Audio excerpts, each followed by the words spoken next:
What's going on, everybody? Welcome back to Sons of Thunder. And we have the full team today. Yep, everybody give it up. We've got Chase back. He was feeling under the weather last week, so we're happy that he is feeling good, healthy, and right today to be back on stream. And then we've got our friend Chris from Defendingalion, also live with us, as he filled in for Chase last week, but now he's just extra, and we're happy to have him. So we went over last week. We started our case for God, and we're just going to jump right back in. What is the case for God? Last week we talked mostly about science, and so there's a lot of evidence, right? A lot of evidence. Don't remember, but don't worry. Just remember SMART. We love acronyms around here. So we've got science, morality, accurate prophecy, resurrection, and truth is self-evident. For science, since the creation of the universe, God's invisible attributes are clearly seen, being understood by the things that are made, even his eternal power and authority, so that they are without excuse, as Romans 1, verse 20.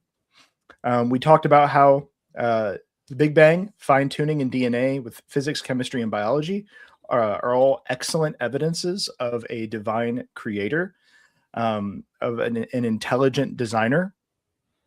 And there were many more things. We had a huge multiple lists. If you're interested in the science aspect, I highly recommend you go back and watch our first live stream. We had a lot to talk about. It was 2 hours long, and we discussed a lot of science and things that were not even in the presentation. And Chris provided some excellent extra information.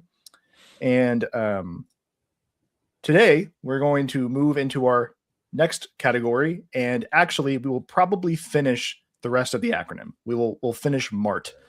And so we will start with morality. So ambitious defined around. So that's ambitious with me around, but yeah. Well, it's you'll see. It's the rest of the slides. I don't know why. Trace's dad, who designed this, loves science a lot, and you can tell that he definitely put a lot of care and extra time into the science portion. There was like 19 videos for the science portion.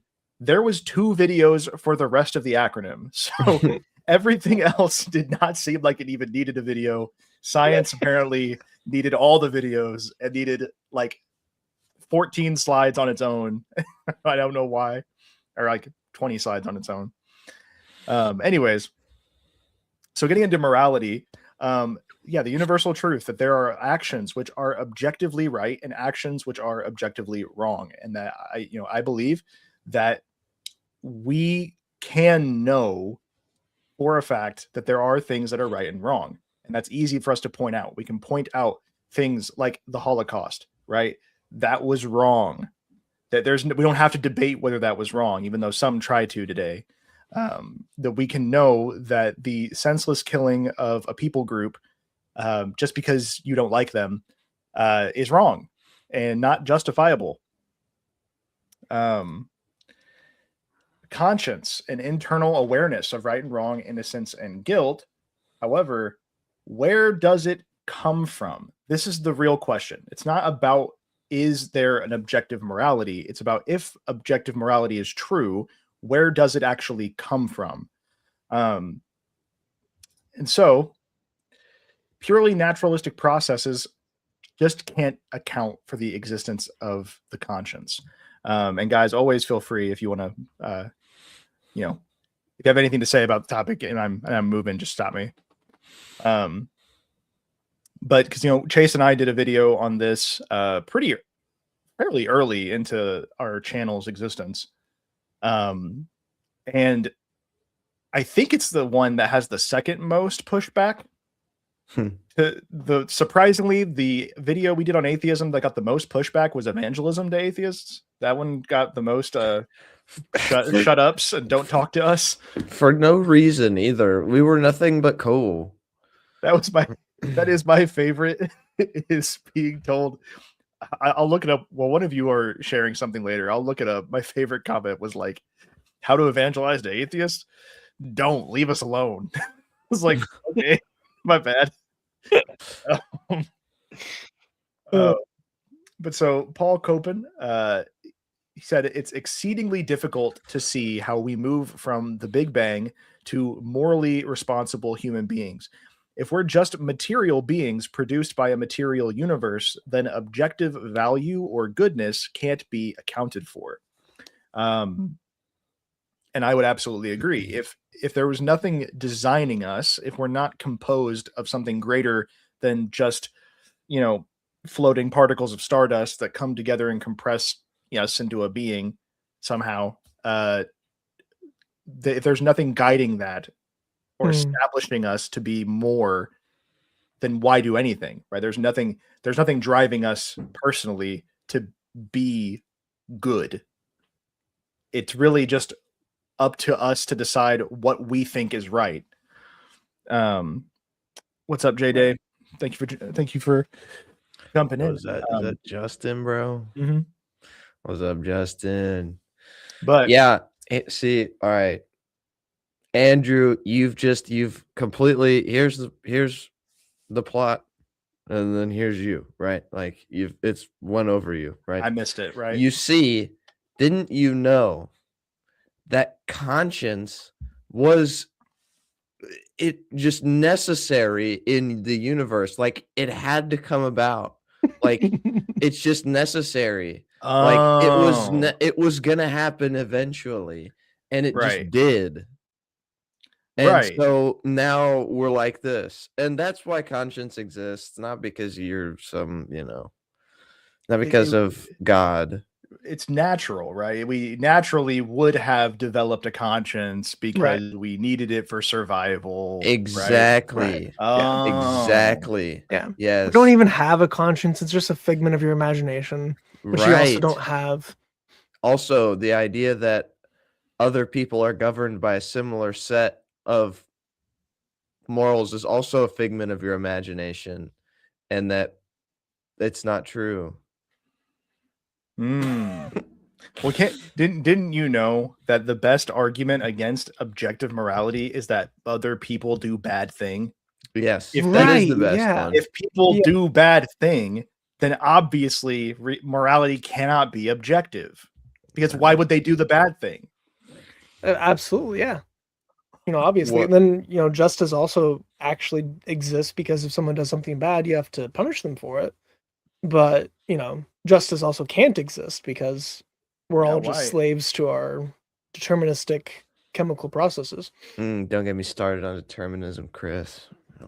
The favorite topic. If y'all saw the stream on Saturday, I made a blanket challenge. I got my argument against determinism. It's unparalleled and it's undefeated. And so, come on, let's hear it. You naturalistic determinists. It works better against you, actually. It does, yeah. You don't have a way to explain against it. Right. We were in a group chat. The three of us and another friend were in a group chat last night, and I brought this up about how I have met a couple of people who are very, very consistent with their view.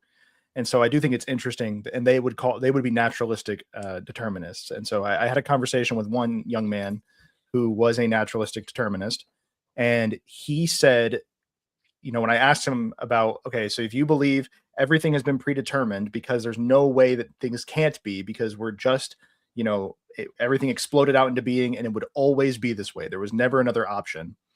Do you live like that? He was like, well, what do you mean? I was like, do you live like all of your actions have been predetermined? So there's nothing else you could do other than what you're going to do. And he said, oh, no. He's like, if I did, I'd be a nihilist. I was like, oh, perfect. Okay. He said, however, I think that even my reactions are predetermined. Like I can't, he's like, when somebody does something wrong to me, I can't then, feel like, oh, I don't need to be sad about this. They always would have done that. Like, no, I'm sad about it because there's nothing else I could have done because my reaction had already been predetermined. I was like, well, that's consistent. It's like, that's, I guess, fair to your position and consistent. And most of the time, I don't meet that many consistent people of that position. So kudos to him. I still disagree with it, but yeah, that it kind of puts, puts you in this box. I think if you hey Bucky, I'm doing something here. But one thing that I wanted to point out too, if you want to go get I would not recommend watching him for literally anything else. But if you want to go get a really good like hearing of what the other side, what is the subjective morality side believe, go listen to. I don't even want to plug the podcast. I hate the podcast that this happened on. But Trent Horn, a Catholic apologist, was debating Destiny, who is a YouTuber. I don't like Destiny at all. And it was on the Whatever podcast, which is also disgusting. However, if you just take this one moment, they have a debate over objective morality versus subjective morality. And Trent pushes him on a lot. And even gets, straight up asks him, like, is sexual assault wrong in your worldview? Or do you just have to say, well, it makes me feel bad, and because it makes me feel a certain way, I have to say that it's not good, but you can't objectively say it's not okay to do that to somebody else. And Destiny does concede and say, yeah, no, I can't ever say that it's actually wrong because I don't believe there's anything like real. Right. And it's pretty ridiculous. So if you want to go check that out, that debate, I think, is a really good way to sum up where the two sides have these major differences and why, in my opinion, objective morality not only makes more sense, I think it just has to be true, because I know that there are things that are wrong, just flat out. Yeah. Which, I mean, even within that worldview of naturalism, there is no way you can say that SA is wrong or even that it's bad, because there are many species on this planet that use it primarily for reproduction. So if evolution is the driver of morality, their bears and ducks primarily reproduce through SA. And it's an evolutionary advantage for them. So why wouldn't it be an evolutionary advantage for us? If a breedable female is not willing to reproduce, wouldn't evolutionarily forcing her to reproduce be better than not from a naturalistic perspective? And there you can have as I'm reading the book Dominion by, I'm not even gonna say his name, not Spider-Man, but by Tom Holland, Spider-Man, seeing the development of Christian thought. Like, this is one of those things that is like the backbone of Christian thought, is the idea of objective morality, and that we know things are right and wrong, and that people can violate the conscience that God has written into the heart, and that like you can have objectively a wrong view. You can do something that is bad and needs to be punished, and not that the society has determined it to be bad, but that a greater force or power has determined that that thing is wrong and shouldn't happen. Yep. The Bible declares that God has programmed a conscience within us. So who show the work of the law written in their hearts, their conscience also providing witness. Romans 2:15. And a former atheist, C.S. Lewis, maintained that the fact of the universal morality was powerful evidence of God. Here is the argument. There is a universal moral law. If there is a universal moral law, there is a moral lawgiver. If there is a moral lawgiver, it must be something beyond the universe. Therefore, there is something beyond the universe. I would say that's a super logical mentality. That's a super understandably logical mentality to have, because there are those out there who think that the laws that govern the universe had pre-existence, that they spawned in with the Big Bang and whatever else came into existence, and helped guide the universe into its natural processes, and it helped shape the universe, where they give these laws essentially deity, as me and Chris talked about last week, that they basically elevate laws to a deified position. They just don't give them intelligent thought or the ability to care. Wait, Chris, you're muted. Yeah, I was casting out a fly from my room. Anyway. Oh, okay. But yeah, so that's, if we are being just honest with ourselves, if there is a universal moral law, if you can get someone into this position, and I will say, I'm sure everybody here would agree with me that it has never been more difficult in our world to convince people of an objective truth or an objective moral truth than it is right now. I think that this has actually become, since I started being a part of the apologetics curriculum like 10 years ago, I think this has gotten significantly harder to convince someone of over time. Like 10 years ago, I think that this was still something that people agreed on, at least most people, and you could get them convinced by this argument. I think now we have kind of thrown objectivity out the window in a lot of things, and subjectivity has continuously become more and more popular, to just believe that you're not wrong. You're never wrong. Right. Everybody has, even there's something right for everybody, right? Everybody has something that's right. You know, that's like the heart of the ecumenist movement. You know, all religions have something right. You know, they all have something good. And so, yeah, I think I do still agree that this is a good argument. I think it's a argument we should have in our tool belt, but just be aware that like it's really hard now to press the idea of objectivity to people. Yeah. There's a slightly different way you can formulate this. And the book, the If God, Why Evil? It's a pretty good book. It's very short. It's just a summary of all the like 10 different arguments for the problem of evil in dealing with it. And one of them, the argument for objective morality is basically this: if evil exists, then objective moral values exist. So if when people see evil, like, hey, Epstein, that's evil. And almost everyone universally agrees that that's evil, other than, his friends who are participating. Even then, they might think it's evil. They just enjoy it. So if evil exists, then objective moral values must also exist. If objective moral values exist, then an objective standard must exist. Evil exists, therefore an objective standard must exist, and then we would ultimately ground that in Yahweh's nature. The objective moral standard cannot be changing, so you need something that's unchanging. So it's not God's actions, because those change from time to time. It is a moral standard that is unchanging, therefore it must be an immutable source, and that would be God's nature. His morality is the grounding of our morality. But you have to like, almost everyone agrees that evil exists, including an atheist. If evil exists, then God has to exist. If it's just something that makes you feel icky, then there's nothing wrong with it, ultimately speaking. So if you want to say that Epstein was doing something wrong, you have to believe in a God.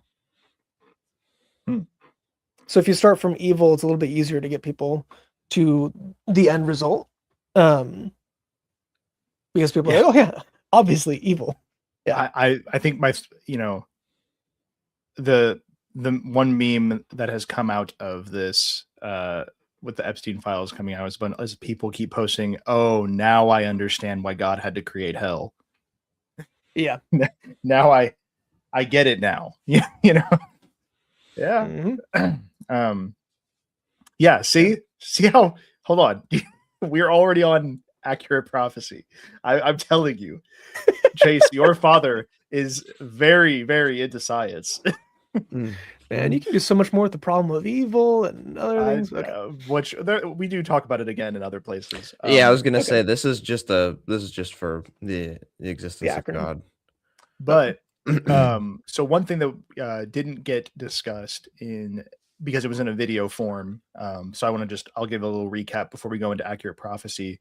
One thing that I've heard people say that is wrong, and we need to have this like I'm gonna call it a come to Jesus moment, because I've heard too many Christians use this argument, and it is an absolute non-starter. So please don't do it. Do not tell an atheist they don't have morals. Someone is not able to have a moral stance if they don't believe in God. That's not the argument. The argument is morality itself can't exist without God. That's the argument. Real morality, objective morality. Yeah. Objective morality cannot exist without God. Now, does that we're not saying that people's morality cannot be corrupted. We're not saying that people's morality can't be skewed, but the sheer idea that things can be accurately right and wrong, God has to exist. I've talked to many an atheist, just having conversation in that's exactly, yeah. You don't believe in God, you don't exist. But that I've had these conversations with people in different settings where it like breaks my heart that what Christians have said to them. And they tell me, they're like, yeah, I had a former coworker who was a Christian, and we would talk about things, and he told me like he doesn't think I'm a moral person because I don't believe in God. He's like, he tells me like I literally don't have morality. It's like, that's no.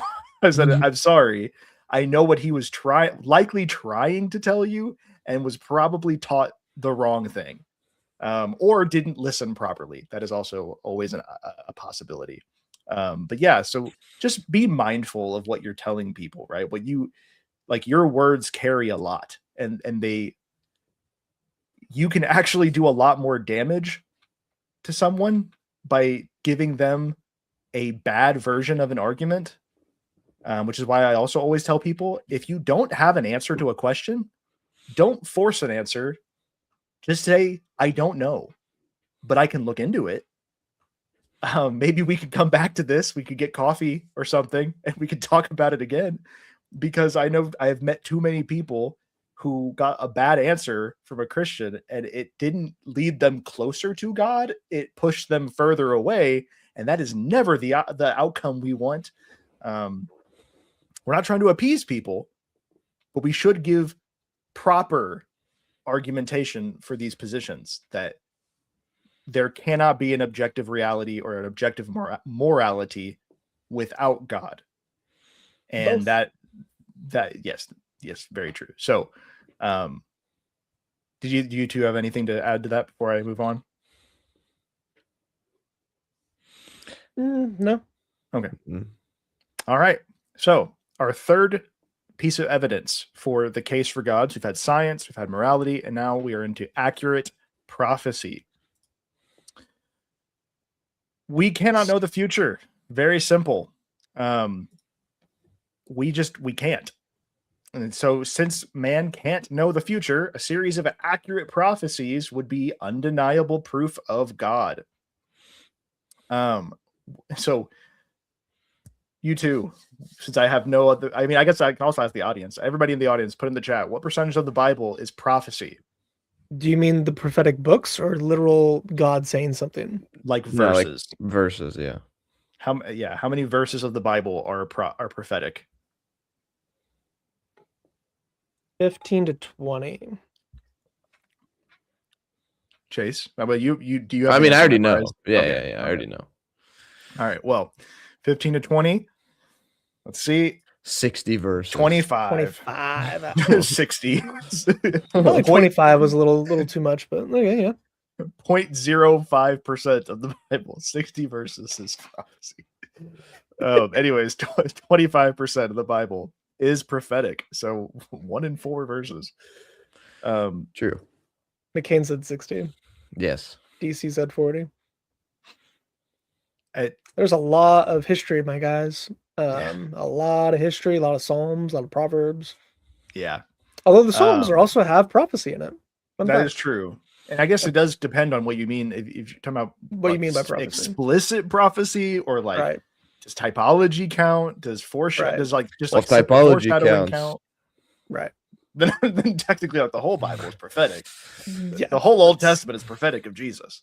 Yeah, that's what I was asking. Is it like all the "Thus say the Lord," like the Moyo Yahweh, or like is it like anything that could be like Genesis 16 or right? Yeah. we are happy you are also getting back into this. If you haven't checked out our first one, I can't remember if you were in the chat for the first one. So if you were, then disregard what I'm saying. But if you were not, if you didn't see the first one, go back and check it out. It's pretty good. So yeah, there's about 32,000 verses in the Bible that are, that's in the Bible in general. Sorry, my bad. 8,000 verses are prophecy. Sorry guys, I almost said that 32,000 verses for prophecy. Thousands Actually have already more been, verses than the Quran total, which is pretty funny. Yeah, there are more. 6,236. There are more prophetic verses in the Bible than there are verses in the Quran. And I'm assuming most definitely that's including like conditional prophecy and stuff too. Likely, yeah. In that, I would have to, yeah, because most of the prophets were conditional prophecies. Were conditional, yeah, for sure. Yeah. So thousands have already been accurately fulfilled, including many about the Savior, Jesus Christ. Sure. I missed one. Hold on. Okay, we have a dilemma. Do we watch the video, or I think this is a pretty good video. It's very it's a lot about math and the statistical probability of fulfilling a prophecy accurately. I think it's worth watching. Sure. Yeah. Why not? It's not my channel.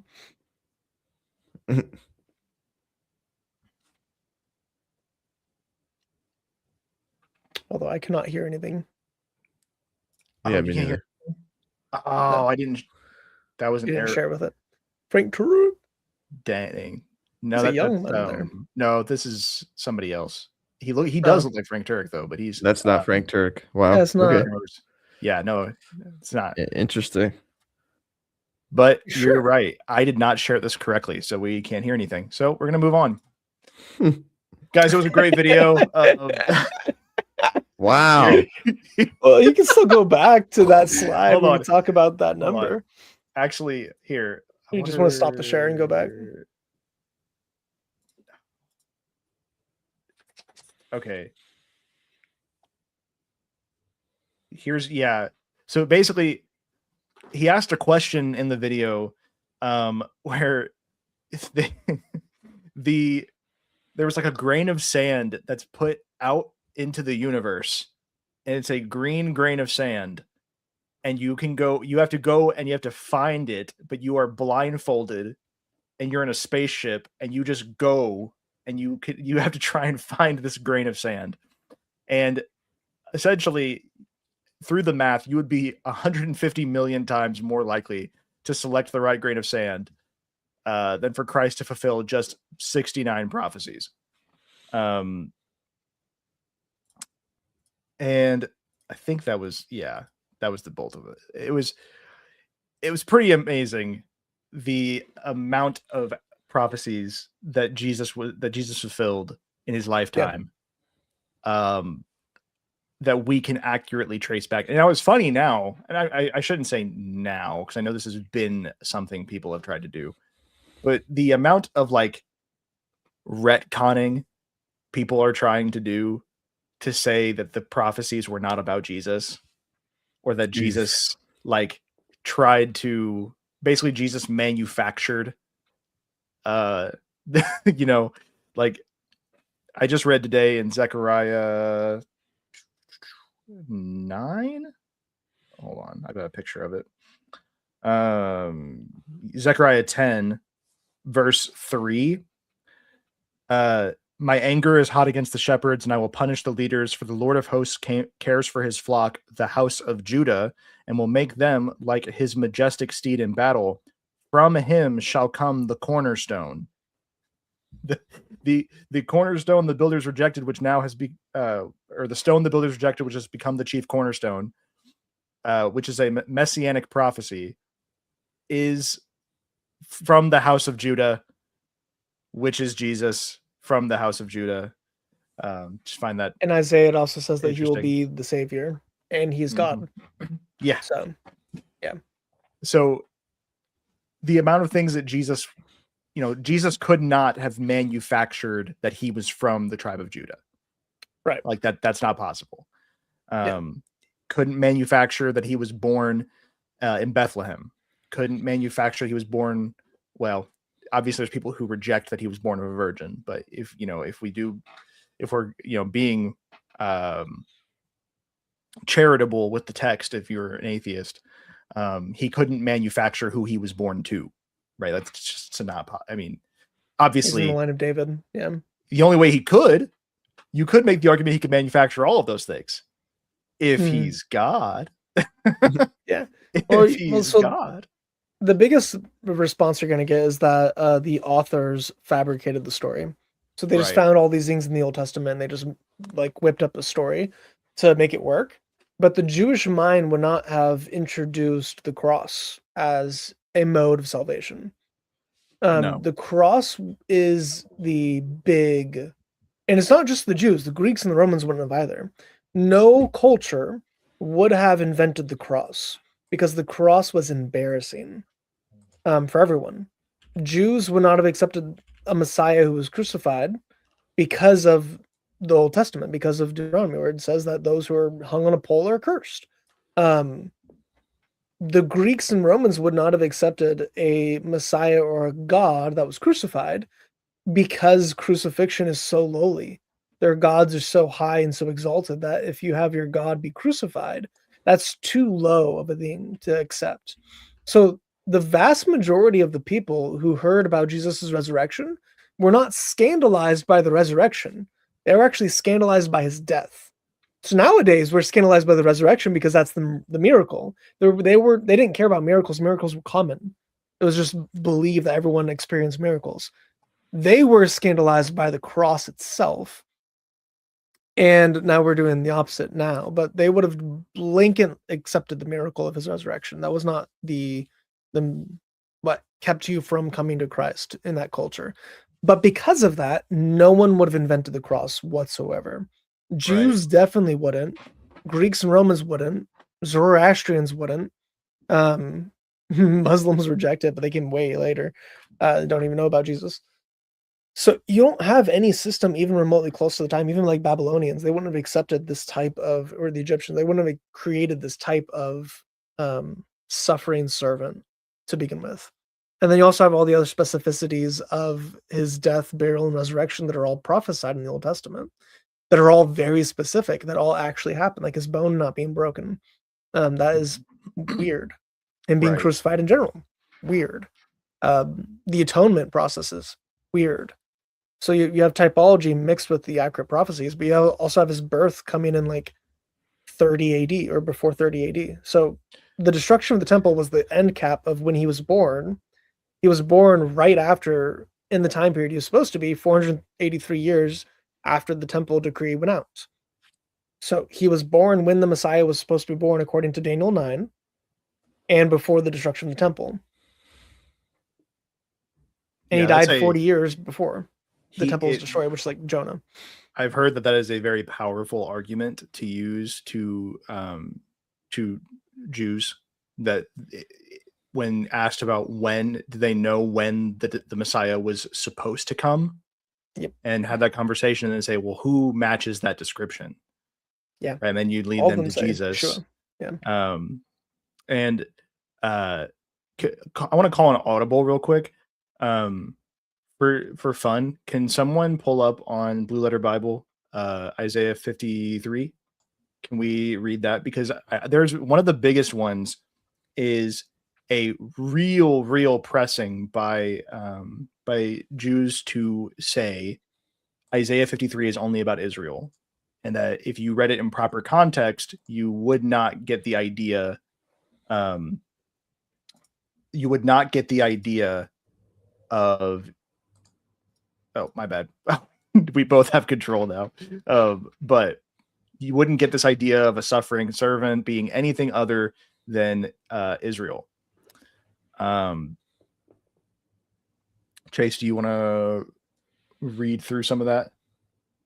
What do you want me to read? I mean, I kind of want to just read through the entire chapter, if I'm being honest, because so much of it, it is long. But I don't care. Or if there's like the problem is Andrew, you have to remember that, as Wesley Kerr II told us, the blue letter is the false Bible that we have been reading from, and that the only true one, we would have to get to the King James. So just with that in mind, let's progress. It says here, who has believed our report, and to whom has the arm of the Lord been revealed? For he shall grow up before him as a tender plant, and as a root out of dry ground. He has no form or comeliness, and when we see him, there is no beauty that we should desire him. He is despised and rejected by men, a man of sorrows. Hello? I hate this mouse. A man of sorrows and acquainted with grief, and we hid, as it were, our faces from him. He was despised, and we did not esteem him. Stop. So, okay, can you pause real quick. Who is the we? Who is the Israel. we? The audience. Right. So Israel, the audience receiving this, is the we. So who is the one who is despised? If this is about Israel, is Israel also the despised and the rejected by men? As in they just reject themselves? Anyways, I just wanted to point that out because I think that's something like just right off the bat. How can this be specifically about Israel when they're hearing the message for themselves, and and Isaiah is using the word we, as in him and all his people. Anyways, sorry. You mean second Isaiah, which was written after everything. Oh, Yeah. Yeah. It was written post Babylon. Right. This guy. Anyways, let's continue. Surely he has borne our griefs and carried our sorrows, yet we esteemed him stricken, smitten by God, and afflicted. But he was wounded for our transgressions, he was bruised for our iniquities. The chastisement for our peace was upon him, and by his stripes we are healed. All we like sheep have gone astray, we have turned everyone to his own way, and the Lord has laid on him the iniquity of us all. He was oppressed and he was afflicted, yet he opened not his mouth. He was led as a lamb to the slaughter, and as a sheep before its shearers is silent, so he opened not his mouth. He was taken from prison and from judgment, and who will declare his generation? For he was cut off from the land of the living. For the transgressions of my people he was stricken, and they made his grave with the wicked, but with the rich at his death, because he had done no violence, nor was any deceit found in his mouth. Pause. I actually had this debate with someone over TikTok. I said, at what point did Israel not have deceit in its mouth? When were they not violent? Because like it's describing this like perfect person who dies, and by his death there is healing. When was that Israel? In what point in their history was this about Israel, or could it be about Israel? Oh, it was the Holocaust. I've actually heard that. Really? Yeah. So they say that the Holocaust is the Jews being wounded, and because of that, it brought world peace, because there hasn't been a major world war since then. Not for Israel, though. It definitely didn't bring them peace. They still be fighting it out over there. Yeah. I guess if you wanted to argue that it was it led to the regathering of the nation state of Israel. Yeah. Yeah, but that's not really, so you could say technically the land was, if you wanted to stretch what the term healed means, that it was healed because it was brought back to us. Yeah.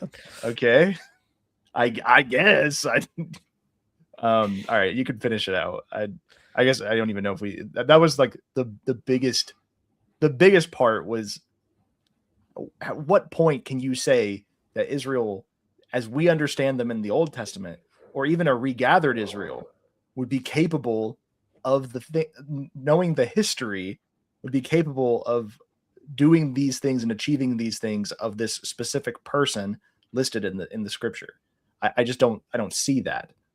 I don't think history is either. Do you know what this says in the Aramaic? No. probably exactly what it says here in the English, Christopher. You. Oh yeah, of course. Yeah. Sorry. Yeah. All right. If you want to share my screen real quick, I'm going to show you pull something down cool. and we add new screen. Yeah. So this is Isaiah 52:13 in Targum Jonathan. Behold, my servant will prosper. He will be high and lifted up and greatly exalted. Okay. Do you recognize what this word is here? No. Make it a little bit bigger. No. For those at home. I can't say I do. All right. So, Ha Yazalak Yavdi. This is the servant here. Meshiach. My servant, the Messiah, will prosper. So, in the Aramaic, in the Targum, they actually add the word Messiah to Isaiah 52. So who is the servant according to Jews at the time of Jesus? Because Jonathan is like just before the time of Jesus. It's Messiah. Explicitly. No interpretation needed. And this actually happens a bunch of times. It happens in Isaiah 49 and in 42. Like the servant songs are identified as Messiah by the Jews in the Aramaic whenever they're translating it. And this is the version that was used in the synagogues whenever Jesus was teaching. So the fact that the suffering servant of Isaiah 53, which is continuing on this context into here, and actually the word Messiah appears here as well. I don't remember which verse it was. It was towards the middle, but there it is.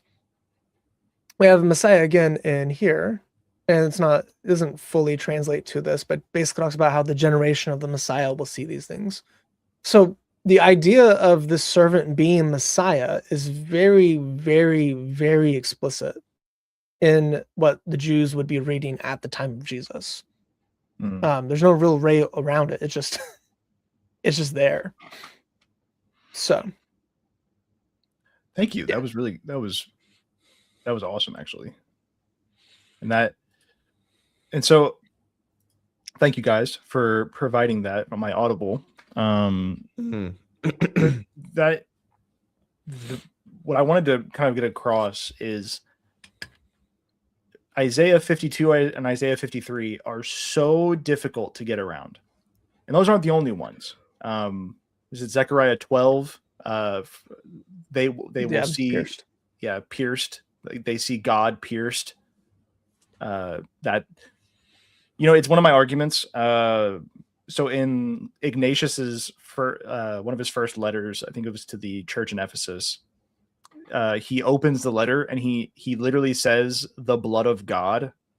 And that's one of my arguments is like, they didn't think Jesus was God until Nicaea. Oh, did they not? Because in 110 AD, Ignatius was saying the blood of God. How does God bleed? And in the same way in Zechariah, they pierced God. How does that work? How do they pierce God if he is only spirit, So there are so many things that, like, if don't fall backwards on these things. If you have read the scriptures and you've found these prophecies that are fulfilled by Jesus, and people try to debate you on this and say that this was the disciples just made this stuff up, they made faulty connections, whatever it may be, don't just shy away. Like, go to the scripture and read it to them and ask them to explain how it could be something different. Because like I just showed you in Isaiah 53, anyone trying to say that it's just about Israel has to then back that up, because that is a claim. You have to back that up by saying, how is this about Israel? How could this ever possibly be about Israel? But moving forward.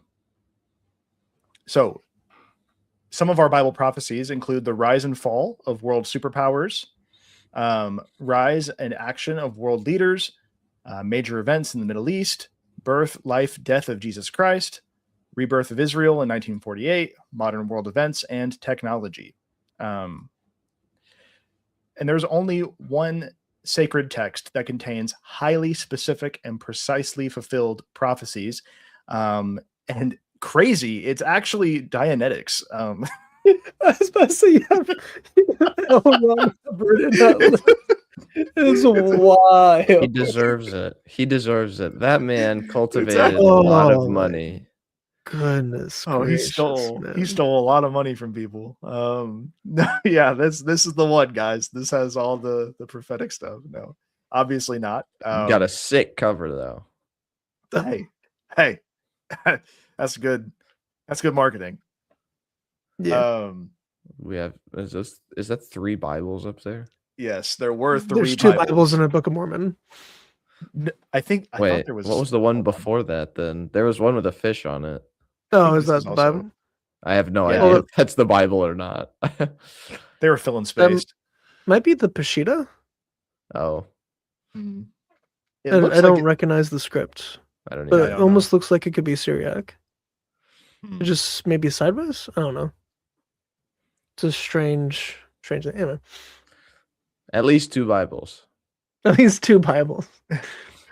the Bible is the only one that has ample, accurate prophecy.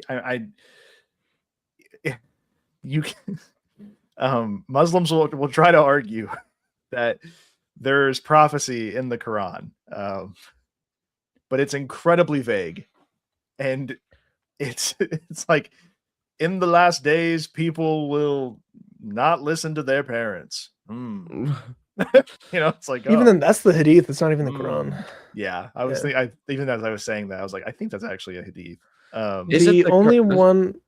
Yeah, doesn't the so Quran say something about the Byzantines and the Romans are fighting? Yeah, that's the prophecy. But the prophecy is false because it says after 9 years, and it happened before 9 years, and it happened in like 12 years or 18 years. So the window of time the Arabic word used is anywhere between. So it's less than 10 is the idea, but it was greater than 10. So the prophecy, even that the Muslims claim actually happened in the Quran, by the Arabic itself, failed. Yeah, it's not even explicit that it's supposed to be the Romans and the Byzantines either, is it? That's just what they say it's about. No, it probably is, but the Arabic is ambiguous who's supposed to win. That's right, yeah. So you could say either of them won and the prophecy would still be fulfilled, which is kind of ironic. So the wording itself is kind of ambiguous, and then the timeline itself doesn't work whatsoever. So either way, it's not a clear, good quality prophecy, and it's false, or at least partially false. At some point, there will be a conflict, and somebody will win. Right. Of these 2 people. I am a prophet. Right. It's like looking at Russia and Ukraine back in like 2014 and being like, I think there's going to be a war there in like the next 10 years, and then calling that a prophecy. Yeah, Orthodox Muslim in his debate with IP included that prophecy and mentioned that it was like, he even said that the conflict would happen between 4 to 12 years. How could the prophet have known this? It's like that's like so incredibly looking at brewing tides. Yeah, so incredibly paying attention. Just say probably between, it's like me saying, man, my roof is a little like it's leaking every now and then, and probably between like now and maybe like 2 years from now, I'm really going to need to think about getting this thing replaced. And then I do it. It's like, oh, that's crazy. How could he like have known? Imagine the Bible has a prophecy that's 483 years out, and it's accurate. The Quran has one that's like a decade out, and it's inaccurate. Yeah. Wild difference there. Very different. You also don't understand, because according to the Hadith, Muhammad was like a Nostradamus, bro. He was just out there. He was like, yo, you see this little kid? He's gonna see the end times. And then he did. I read that one. Yeah. Then the Duas tribe is gonna have their women shake their booties around their idol. Yes. Yeah. The Muslims killed the Duas tribe and destroyed the idol. Dude, no, that was a prophecy of which one was it? Was it Lady Gaga? Which one actually went there? Not Cardi B. Was it Cardi B? It was one of them. They actually went there and performed. Megan Thee Stallion, maybe? It was one of those type rappresses. Yeah. What's a female We- rapper? we- Is there a name for it? Or just rapper? I That is just- reject. that's I like reject rap. that. Rappers? That's rap. There's a bunch of female rapesses going to Saudi Arabia, twerking on beaches. I reject that is rap.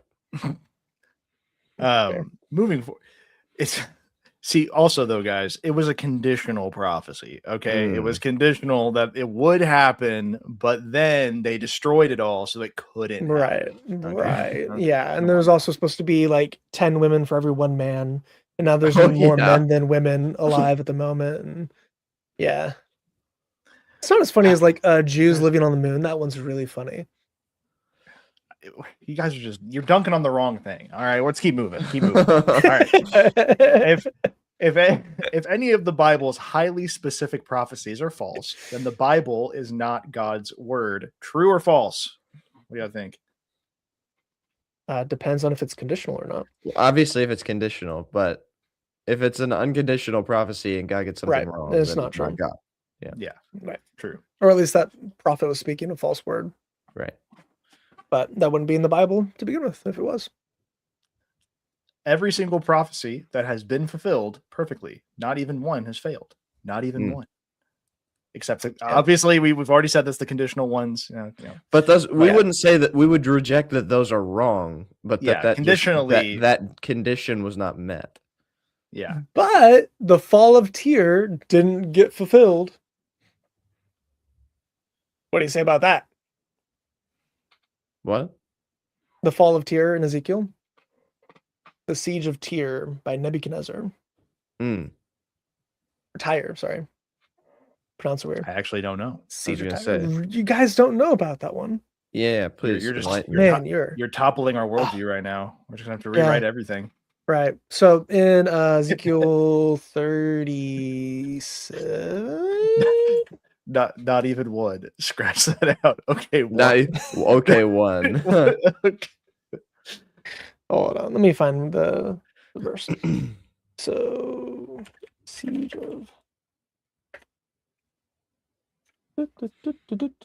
Ezekiel 26, off by 10. Just casually. I can share this real quick. It's actually really cool. Really cool thing. So, now it happened in the 11th year in the first month that the word of Yahweh came to me saying, Son of man, I'm still in the Aramaic, by the way. I'll go to the Hebrew. People can follow along at home. Son of man, because Tyre has said concerning Jerusalem, aha, the gateway of the people is broken, as open to me, I shall be filled now that she is laid waste. Therefore say, thus says Lord Yahweh, behold, I'm against you, O Tyre, and I will bring you up many nations against you as the sea brings up its waves. They will make the walls of Tyre a ruin and pull down her towers, and I will scrape her dust from her and make her a bare rock. She will be a place for the spreading of nets in the midst of the sea, for I have spoken, declares the Lord Yahweh, and she will become a plunder for the nations. Also her daughters who are on the mainland will be killed by the sword, and they will know that I am Yahweh. For thus says Lord Yahweh, behold, I will bring up upon Tyre from the north Nebuchadnezzar, king of Babylon, king of kings, with horses, chariots, horsemen, and assembly, a great number of people. He will kill your daughters on the mainland with the sword, and he will make siege walls against you, cast up a ramp against you, and raise up a large shield against you. The blow of his battering rams will be directed against your walls, and with his swords he will tear down your towers. Because of the abundance of his horses, the fine dust raised by them will cover you, and your walls will shake at the noise of horsemen and wagons, chariots, when he enters your gates, as men enter a city that is breached. With the hooves of his horses, he will trample all your streets. He will kill your people with the sword, and your strong pillars will come down to the ground. Also, they will make a spoil of your wealth and a plunder of your merchandise, and pull down your walls and tear down your desirable houses, and throw your stones and your timbers and your debris into the water. So I will cause the tumult of your songs to cease, and the sound of your harps will be heard no more. I will make you a bare rock. You will be a place for spreading of fish nets. You will be built on no more, for I, Yahweh, have spoken, declares Lord Yahweh. Thus Lord Yahweh says to Tyre, shall not the coastland shake at the sound of your downfall, when the wounded groan, when the killing occurs in your midst? and all the princes of the sea will go down from their thrones, remove their robes, and strip off their embroidered garments. They will clothe themselves with trembling. They will sit on the ground, tremble every moment, and be appalled at you. So Tyre is interesting because it was one of the most fortified nations of all time, relatively speaking. Like it's basically the America of back then. It was wealthy, important, very, very well protected, and it had water all around it, so no one could naturally attack it. No one had the technology to go against it in that day because they had a very well-trained navy. Now, back in that day, it was like literally you just had two boats that would ram each other. It wasn't like cannons or anything fancy. But they had a well-trained navy that could outmaneuver all the other boats that were trying to attack them and ram them and sink the ships. So Tyre was basically impenetrable. And they had two Tyres. There's a tale of two cities. There's the mainland Tyre, which is much smaller. And then there is the coastal Tyre, which is just off the coast, about a kilometer away from the city. And it has two harbors. That coastal city is the main city. It's where all the merchandise was sold at. It's where all their wealth was. That's what Tyre proper was. Nebuchadnezzar did come against them. And I think it was like 200. What was it? I have it. I have the document. I think it's like 276, or that might be Alexander. Isaiah notes. So this siege did happen in the time of Nebuchadnezzar. The problem is Nebuchadnezzar, he did it in 586 BC. I was off by 200 years. Nebuchadnezzar did destroy it. He did pull down her towers. He did destroy all the women on the mainland. As it was said, it was done by King Nebuchadnezzar. So fulfill prophecy. The problem is the rest of it didn't happen by him. So it was not a bare rock. They were still doing merchandise. They were still doing all these things. So they're like, oh, this is obviously a false prophecy. This is what skeptics bring up all the time as a form of false prophecy in the Bible. So if you're going to be talking to skeptics and those are affirmed, you should know how to speak against this as a false prophecy. Now notice, Yahweh said that he would bring many nations against Tyre. And it just so happens to be 200 years later, Alexander the Great heard about this wonderful statue to Heracles, which is who he thought he was a descendant of. Most people in America know him as Hercules because of the Disney movies. But in Greek, he is Heracles. Heracles, the son of Hera, he would be, well, actually, I don't think he's literally the son of Hera, but I think that's what Heracles means. He's the son of Zeus and a woman. Hera is the wife of Zeus. Anyway, so we have Heracles being the one with the lion's mane. And if you ever look at any of the Alexander the Great statues, he has the Nemean lion on him because he thought he was a reincarnation of a god, especially because he never lost a battle. So he has like a rightful reason to think he's a reincarnation of a god. You know, man conquered most of the world by the age of 30. It's wild. Anyway, so we have these bare rock and spreading of fishnets and plundering of the merchandise. Well, Nebuchadnezzar didn't plunder Tyre at all. And he also didn't throw the timbers or the stones into the water. This is the most important thing here for the actual fulfilled side of it. Alexander the Great wanted to worship at this statue. Tyre thought, no, that man's going to want to conquer us because he's conquered everyone else. So no, I politely decline your coming to my island. And he didn't have that. And then they killed his delegate. He really didn't have that. Got so butthurt that he then decided to besiege it for like a decade. And during that time, the mainland city was still in ruins. They never rebuilt it.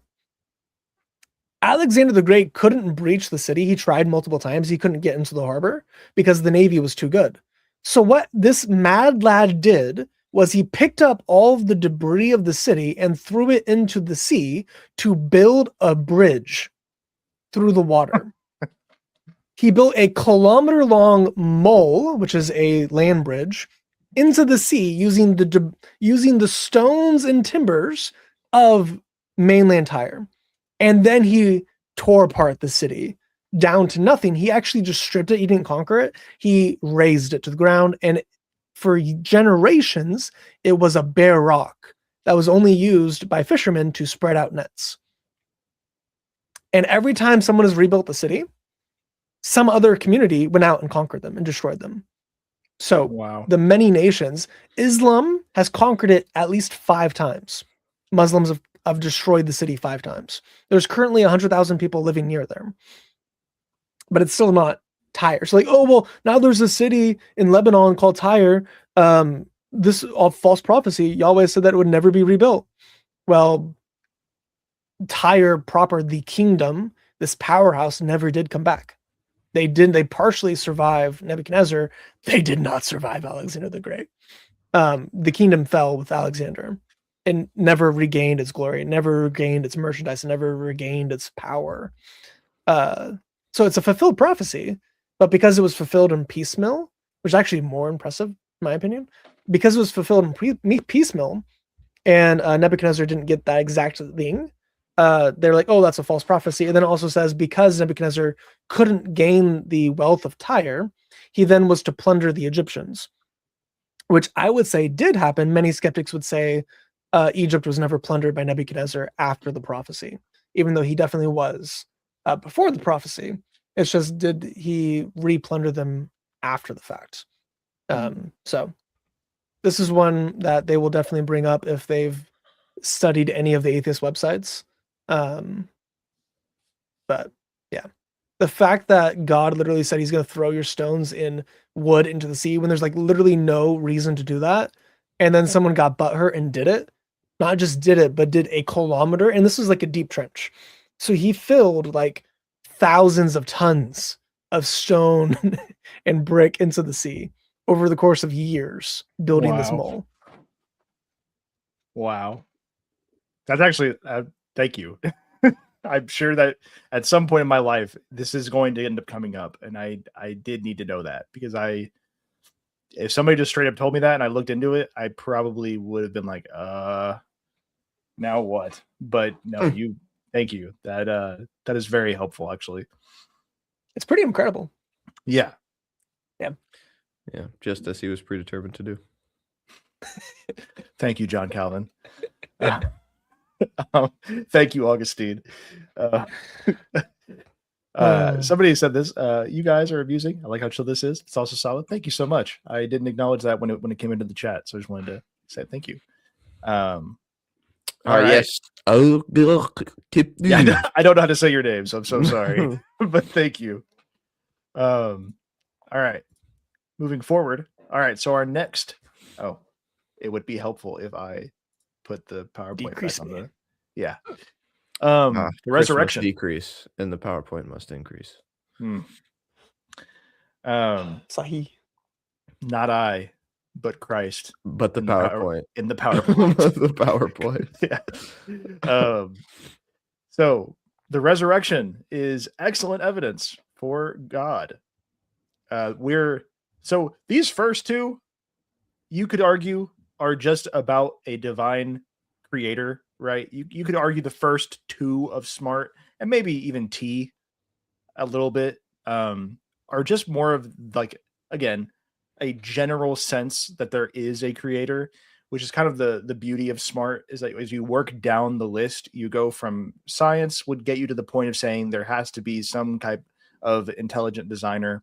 Morality would say that designer has conscious thought and is organizing things for a reason. Because, I mean, you could be a deist and believe in the science stuff, right? You could do the watchmaker theory. But once you add in the morality, you get to the point of saying, okay, well, no, he does care about us and he is watching us because he set specific laws in place for a reason, and there is justice and there is punishment.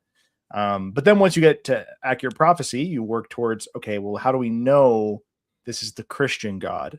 And now that we have established the Christian God, okay, well, let's get into the resurrection. Our favorite. What a based Bart Ehrman. We can say with complete certainty that some of his disciples insisted that Jesus soon appeared to them, convincing them that he had been raised from the dead. Don't let the Muslims see this, because they love quoting Bart Ehrman, except for the parts that Bart Ehrman doesn't agree with them. So it's like Muhammad, Bart Ehrman, Allah. You know what I'm saying? Like, it may be taken as historically certain that Peter and the disciples had experiences after Jesus' death in which Jesus appeared to them as the risen Christ.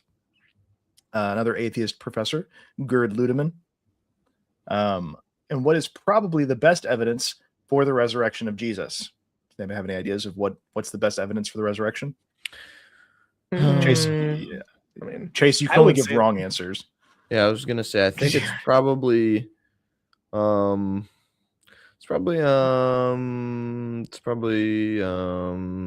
right, Chris. Okay. Persecution of the disciples to death. That is a good one. Oh my gosh. That's crazy. Good job. You got it. The martyrdom of the apostles. Logically, the best evidence, yes. It is. It's always the Shroud of Turin. So the Shroud of Turin is pretty incredible, but there's debate on that one.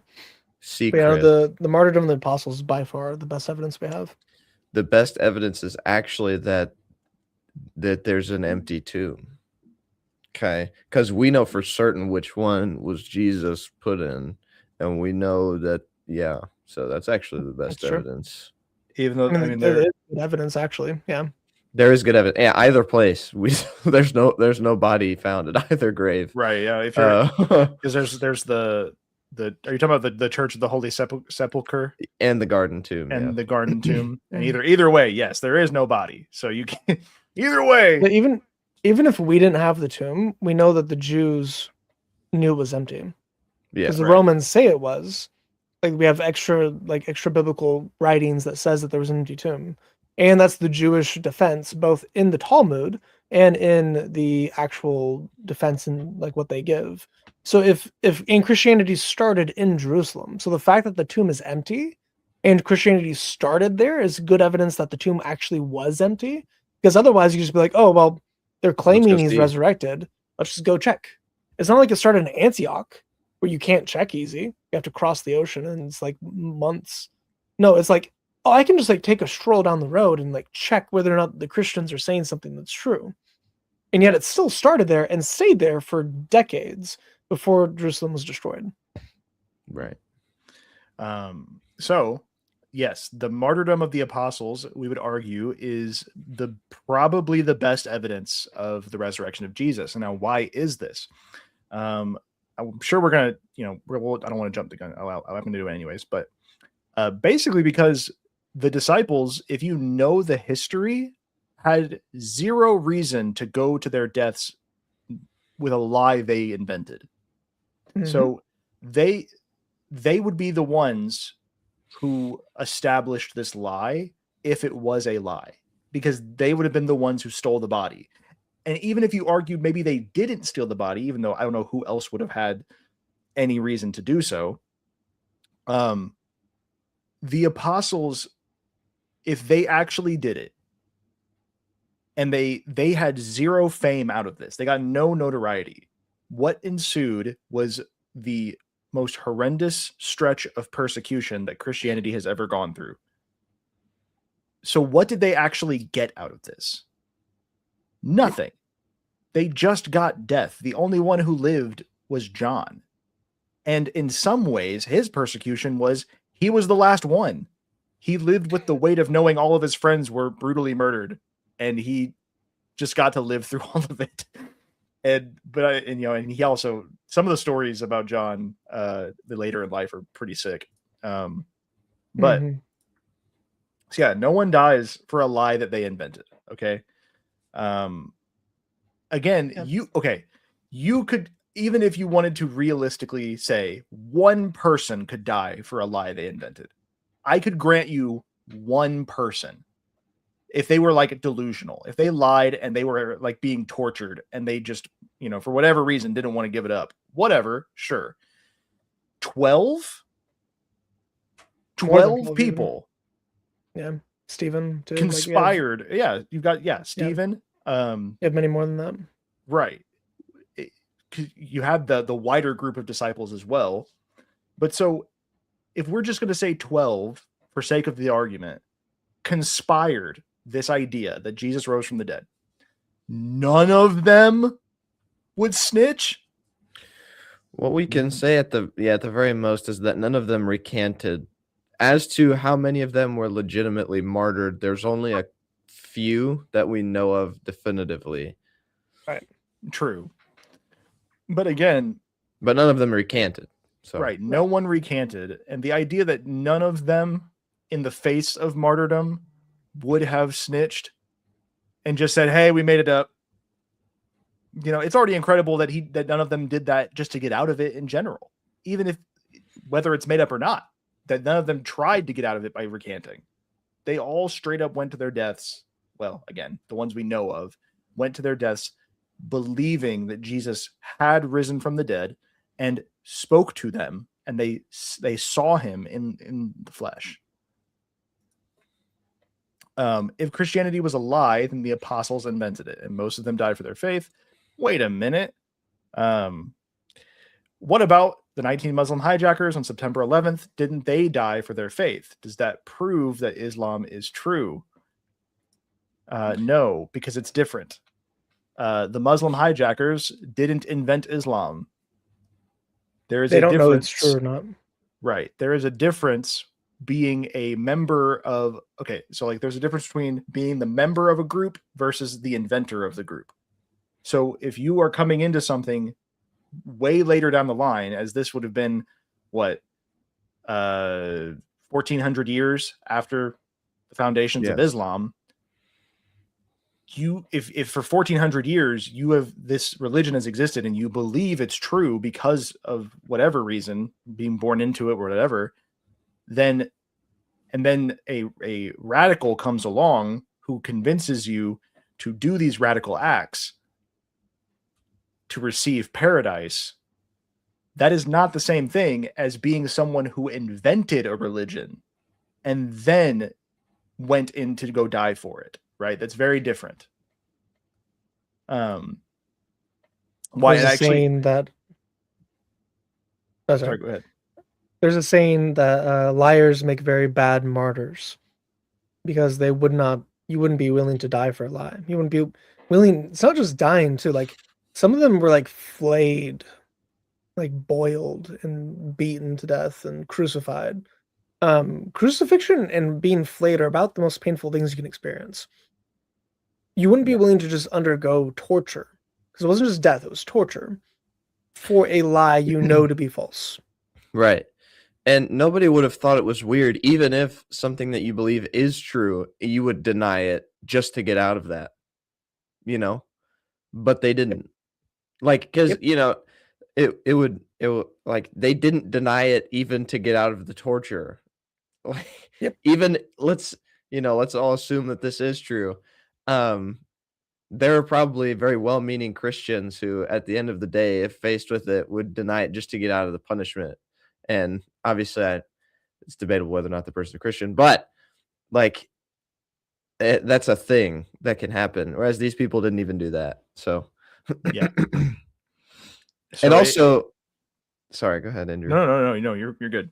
I was just going to say that there is good evidence that Muhammad did actively use his religion to get out of doing things he didn't want to do. Yep. So he would just straight up deny it. He'd be like, "What, those verses about worshiping or about praying to those three other gods? Nah, I'm sorry, that was Satan. I'm sorry, I didn't mean it. Don't harm me." So it's very different circumstances.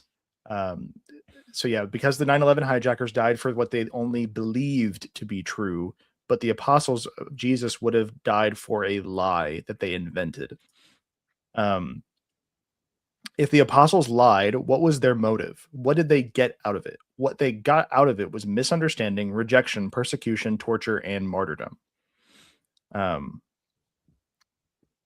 so here's a list of some of the evidences. So we've got the lives and deaths of the apostles, the empty tomb, reports about his stolen body, testimony of the women, because the fact that the first reporters of the risen Christ were women, along with what Chris had mentioned earlier about the method of death for our Messiah being a cross, these are things that are essentially, in that culture was embarrassing.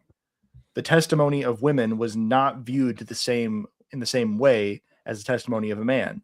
And so why would you include the testimony of women if you were trying to convince people?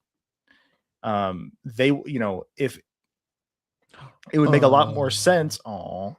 Puppy dog. It would make a lot more sense for them to just straight up lie and replace the women with men. But instead, they were truthful and said what actually happened. Then we've got the eyewitness reports. So you've got Josephus, Tacitus, Pliny. Was that the other one? Pliny the younger, right? Yeah. You've got three secular eyewitness reports of the immediate following what happened literally right after the crucifixion and resurrection. Yeah. That includes Bar Sapien. We have like 12 or so actually. So Pliny the younger, Phlegon, Bar Sapien, Tacitus, Thales, Saturnius, Celsius, Josephus, Lucian. Even the temperatures observed it. Yeah, Justin Martyr, Polycarp, or the drink. Ignatius. The drink, yeah. So you have a bunch of both Christian, Roman, Greek, Jew that all are admitting this exact thing happened. Well, it's because they were all deceived. Right. Yeah.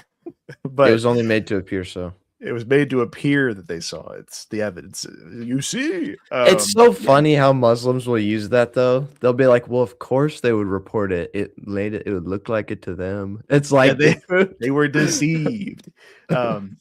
Secular, also, yeah. So the secular historical accounts goes with this. So the eyewitnesses also would be, Matthew, Mark, Luke, and John. As I guess technically Luke is, compiling eyewitness reports for his gospel. So I would still argue he is a eyewitness through other people. Yeah, second witness. Yeah, and then Mark would be from Peter, but at least traditionally viewed that he would be from Peter. But how is this evidence for? That's what it was. Yeah, he wrote for Peter. God. Because an actual resurrection is a miraculous supernatural event requiring the existence of a transcendent God who can and does intervene in the natural world. This would be, hold on.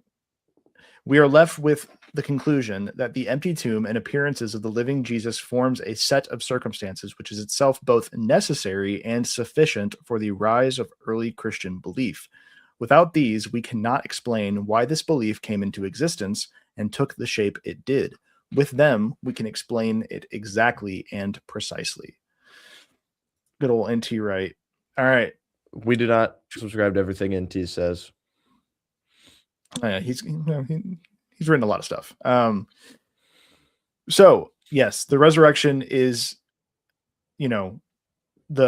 essentially the second. If we count the greatest miracle being creation itself, the resurrection is, and that's what I've heard some people say. If you can get to the point of believing God created the universe, then you can believe that God also raised from the dead.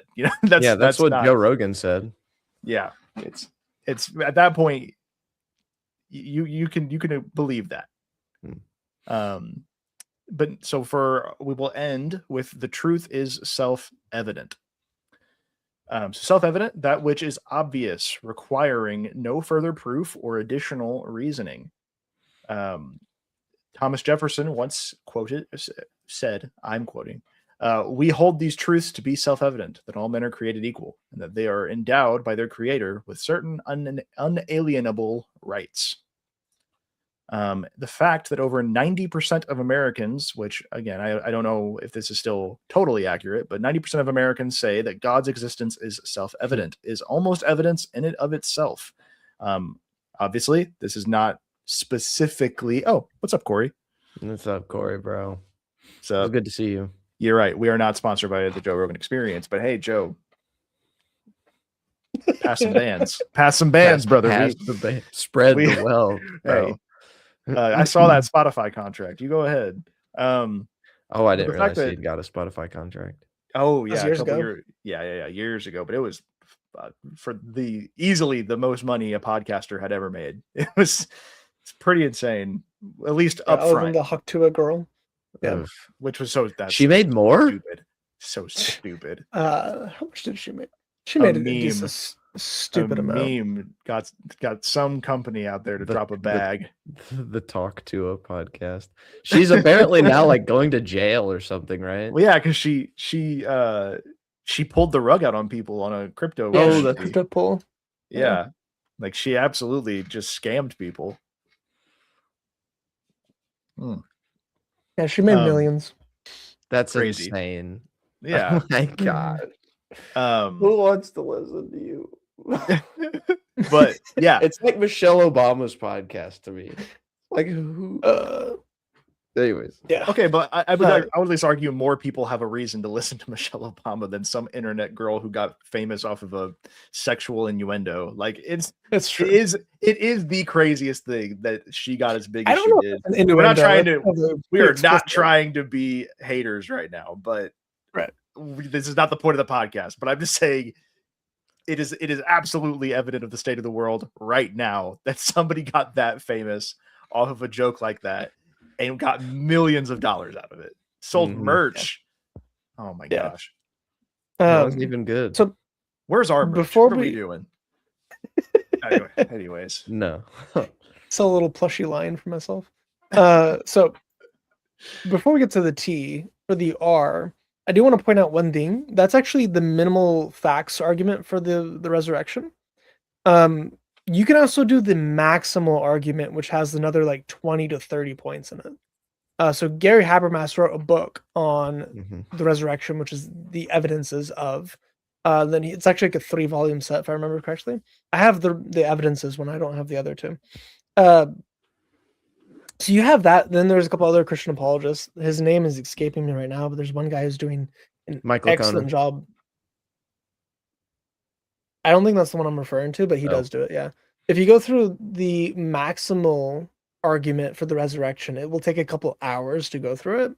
But we have an insane amount of evidence for the resurrection. It's significantly better than just those 6 points. But those 6 points by themselves should be good enough to get you into the resurrection. But we have like the eyewitnesses that are claiming that like the sky turned dark and the earthquake happened and all of these other events that are happening. So a lot of the miraculous events that were happening that day too are supported by other historians. So it's not just the Bible that is doing all these other miraculous accounts and everything else. It is many different historians from Africa, from Greece, from Rome, from Asia Minor. We have historians all over the place, and from Jerusalem, all over the place, supporting the Bible, supporting the resurrection. So it's significantly better than what most people even realize. But you can get the full gospel from just the testimonies of people that were hostile to Christianity. Which is amazing. That in itself is beautiful, that the enemies of the faith can give you the perfect gospel, right? Without you don't even have to open the Bible to get there. It's wonderful. All right, continuing. So, got the logic of God is self-evidence. The universe is a series of effects, and every effect has a cause, and an infinite series of past events is logically impossible. Therefore, there must be a first cause. So, yeah, the first cause advocates, you got Aristotle and Thomas Aquinas. They one called it the prime mover. So the initial cause that set the universe into motion, and then you've got the uncaused cause with Aquinas. But yeah, I mean, that's just logically speaking, there had to be something that started everything. Usually the only time I hear somebody argue against this is when they're not like that knowledgeable in this topic. They'll believe that in the beginning. And then when you actually like discuss this, they would typically concede that something had to start everything. I've yet to meet someone. Thomas for you. So you're welcome. Yeah, this is for McCain. But yeah, this is that I've yet to meet someone, like I said, I've met someone who is consistent in their determinism and naturalism, but I've not yet met someone who is consistent when it comes to the idea that the universe is eternal. Well, Andrew, you can't be. Can't be consistent or can't be eternal. What? Either one. Oh, It's true. okay. Yeah. And we went over the infinite regress a bit last week too. Yeah, we did. So we do not have to be taught how to identify intelligently designed effects. We have the built-in ability to understand the difference between natural causes and intelligent causes. People use their reason and rationality when looking at the universe, the world, and the variety and complexity of life. We know innately that an incredibly powerful creator must be responsible for all of physical reality. It is self-evident. When you think of like the processes of like plants, right? The idea that plants would develop like photosynthesis and would develop all of their processes for how they would consistently reproduce and spread, and just the idea of like pure adaptation over time doesn't, even if I could grant you that argument, would not explain how the actual process came into existence and how technical it is and how perfect it is. And it's the same way, like the brain, the human eye, things that make almost no sense to come into reality naturally. These things that would take millions upon millions upon millions to billions of years to possibly develop properly. And we have no actual evidence that that's actually possible. So that's why the timeline just keeps getting longer and longer for how long things have actually existed. I was going to say, Andrew, it's not possible given any amount of time, unfortunately. Yeah. Right. Yeah. You just gotta keep pushing back and keep hoping. It's funny because, well, whether old versus new Earth, whatever, but like that's one of the reasons why a lot of people believe in old Earth is because they say, well, none of these things could have happened naturally unless it was this old. And you're like, that's the argument, though, right? Yeah, right.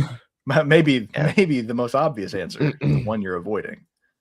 Werner von Braun, the leading rocket scientist of the 20th century, was asked, "Can you give me any evidence for the existence of God? Must we really light a candle to see the sun?" So obviously, there's so much evidence, right? That's the sun. If you missed it, that's the sun. Anything he could give you, that's the candle. Yeah, there it is. Overwhelming, right? Just as visible trees reveal invisible wind, and falling apples reveal invisible gravity. No, the Earth's flat and it's moving upward at a rate of. It's just buoyancy, Andrew. It's not gravity. The buoyancy argument kills me. I forget what is the argument about, like the Earth is just perpetually moving upwards at a specific rate that allows things to drop. That's a good one. That would have to be a flat Earth. Is that actually one of the flat Earth views? Yeah, I watched a whole video about someone explaining the math about how a flat Earth, to produce something that would resemble what we now believe is gravity. And they did the whole thing about like it has to be moving at this speed, at this. It was so funny. The problem is that I would have to be constantly accelerating, not just moving at a certain speed, because there's no force to make things, like there's no resistance in space. Right. So it would have to constantly be accelerating. It's also the idea of like, how do we just keep going up forever? So what are we in? The idea of like there's nothing in front, like because they already are space deniers as it is. So like they don't really believe in traditional space. So then they have to have a different argument for how we are constantly moving up, but where? Anyways, keep moving. Visible nature clearly reveals an invisible supernatural creator. For since the creation of the universe, God's invisible attributes are clearly seen, being understood by the things that are made, even his eternal power and authority, so that they are without excuse. Romans 1:20. So, for since the creation of the universe, this is the visible effect, his invisible attributes are clearly seen. This is the invisible cause. So now we just got some review. So, what is the case for God? We've got, again, science, morality, accurate prophecies. So next time, part 2 of this, and this is kind of how our flow will be, is so we did our first one, which is the case for God. So our next one's going to be the challenges against God. So we will go over the skeptical perspective and what they say, and then answer the skeptics. So that will be next week. We'll start that. It will also probably be 2 parts, most likely. But yeah, that is everything. So thank you guys for watching. Is there any closing thoughts that we have as a group? You want to go through a cool thing in the Bible real quick? Sure. We finished like 30 minutes earlier than I thought we would. So whatever you got, man, you just pull it up. Okay. You want to pull me up on screen real quick? Well, I did try, but it's not. Chase, you got it? It's because you're on the wrong. Oh, duh. There we go. Bruh. There we go. Okay. My bad. I just reacted. All right. So it says, but he was pierced through for our transgressions. This word pierced, the machala, halal, that word pierced is used only like 4 times in the Bible, 5 times in the Bible for specifically piercing. So Jesus was pierced for our transgressions. And one of the other ones is like Job 26. And by his breath the heavens were made beautiful. His hand has pierced the fleeing serpent. So the same pierced word used, and this is used only a handful of times. This is not the default way to say pierced. So one of the times that it's used for piercing is Jesus on the cross. It's used twice in Isaiah. And we also have Jesus then piercing the fleeing serpent and crushing him. So this is like going through all of the wonderful attributes of God, that he stretches out the heavens and hangs the earth on nothing, which is, a scientific miracle. How in the world could he know that at the time? But towards the end of his scientific miracles is he pierces the fleeing serpent. So even though Jesus is pierced onto the cross and takes on our sin onto himself, he also, part of the typology of Christ is John 3:13 and onward. So just as Moses lifted up the serpent in the wilderness, even so the Son of Man must be lifted up, so that whoever believes in him will have eternal life. So the bronze serpent there is the Son to be pierced, and anyone who looks at the serpent, they would live. The poison, what's killing them, would leave them, and they would come out clean on the other side. And we have in Job that Jesus, or God, pierces the fleeing serpent. And you could say, oh, well, that's the devil, or you could say that's the Son as the bronze serpent taking on our sin. But either way, that word is used, and it's pretty cool, pretty based. Just thought I would share that from earlier, but didn't find a right time, so throwing that in there. Anyway, sorry, off tangent. Was that what the second verse you did? Was that in Job? Mm-hmm. I couldn't see because it was really blurry at the top, but yeah, Job 26. That's pretty crazy, because as far as I'm aware, Job is our oldest. That's the oldest manuscript we have in the Old Testament? It's the oldest content, not the oldest manuscript. Okay. So it was likely the original author wrote it before the Torah. Or right. The author may have written it after the Torah, but the events themselves are pre-Sinai. Which is insane to think about. That this is like, when you, like you said, scientific miracle to say that he hangs the earth on nothing is absolutely crazy to think about when that was written. Yep. We also have God walking on water in this book. That's pretty cool. So God alone walks the water. The only you want to read that? I'm pretty sure it's Job 8. The only problem is that the accurate translation of that is that it says, "And his hand like a lion, the fleeing serpent." Unfortunately, so you've gotten that one wrong. Yeah. Yeah, Yeah. it's actually I've had Psalm someone use 22. that argument. Somebody used that Yeah, it's off by argument one. on me. So he alone stretches out the heavens and tramples down the waves of the sea. This word here literally means to walk. It's from derek, which means like the way or to like travel on a road. So it's duruch, it is to walk on the waves of the sea. Oh, that's so good. So we Dude, have okay. God alone walks on the sea, and then God alone walked on the sea. Ooh, that's so good. I'm going to use Yeah. that. I'm going to use that because hold on. So the reason That's pretty cool. one of my favorite things to point out to people is how the idea of the tahum, the deep, and Mhm. that how it was like, the idea of the earth when it was created being that just all sea liquid chaos, and that God tamed it and controlled it, and that you've got the imagery of Jesus walking on the water for a group of people that were not seafaring people because of this mythology of the Tahum, and that he is showing them that he is the conqueror, the controller. He walks over the chaos. But that's even better. Like adding that into the mix too, the actual verse in the Old Testament. I did not know about that. So I will add that to my, when I tell people, I'll show them that verse and say like, this is literally him, witnessing to them what they likely know from Job, that only God could do this. Only God could walk on the waves. Mm-hmm. That's pretty amazing. Have you entered the springs of the sea or walked in the recesses of the deep? Yeah. So you have that. You also have in Psalm. So your Psalm 77. Your way was in the sea, your paths in the mighty waters. This is again your way. This is dech. So it's the same route as to walk on earlier. Your path, your way.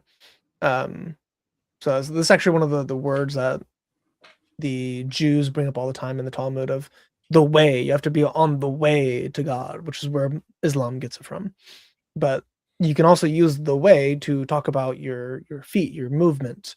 So he has a way on the seas. He has a path on the seas, into truth. But like God is the one who walks on it. You do a lot of really cool. And then also, whenever he did this, the disciples immediately after bowed down and worshipped him. Right. Why? If this was just a miracle and it's just casual and it wasn't a deity event at all, why did they worship him afterwards? It's because he's doing something the Old Testament says explicitly only God does this, and then he does it to them. Yeah, because you have Moses going through the water, Joshua going through the water, but the Lord goes on the water. Yeah, and he allowed Peter to. They both walked on dry ground. Yeah. And there's lots of really cool stuff in the Bible, man. Also in the deep, you get the cool story. You get a cool story of the deep of God fighting a sea monster, because only he can slay the sea monster, right? Yep. There's a specific verse of God using a sword to kill a monster, right? What am I thinking of? Is that in Job also, or in? So he uses the fish hook with the Leviathan, but yeah. So can you draw Leviathan with the fish hook? Can you press down his tongue with a cord? Can you put a rope in its nose or pierce his jaw with a hook? Indicating that he can. Yeah. Yeah. That's hey, that's my God. All right. Place your hand on it, and then you will remember the battle and you won't do it again. It's such a based way to talk about something, man. You fight this thing, you're gonna remember it. Yeah, no, God is so cool. Some of the things in the Old Testament are just I used to be a major. I will say this now. I was like Andy Stanley level of we don't need the Old Testament, and we should just get rid of it. Stupid. Yeah. And I was also very young. I was like 19 at the time, I think, and I was arguing that we didn't need the Old Testament. And then I had some very good people in my life tell me, you should read it and then come back to us first. Because I'd read the New Testament like twice. I was probably older than 19. I was probably like 20 or 21. And so I did. I read the whole Old Testament outside of some of the minor prophets. And I came back to them and said, I was so wrong. I was like, so many things as I was reading made way more sense from the New Testament after I read the Old Testament. Right. And then I obviously made the logical connection that all the writers of the New Testament didn't have a New Testament. It's like they came to all these conclusions with just the Old Testament. Right. Yeah.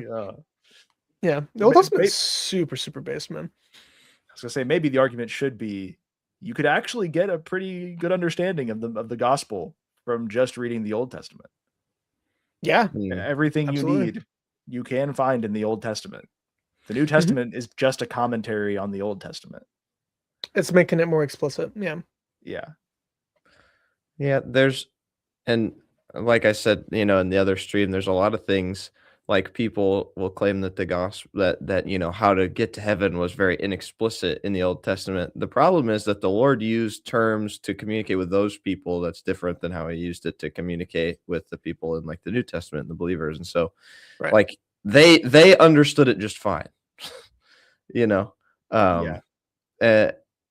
Just because it's maybe a little vague to us doesn't mean that the Lord didn't know what he was doing. And there are going to be plenty of Old Testament saints celebrating with us where we go whenever we die. So that'll be proof enough of that.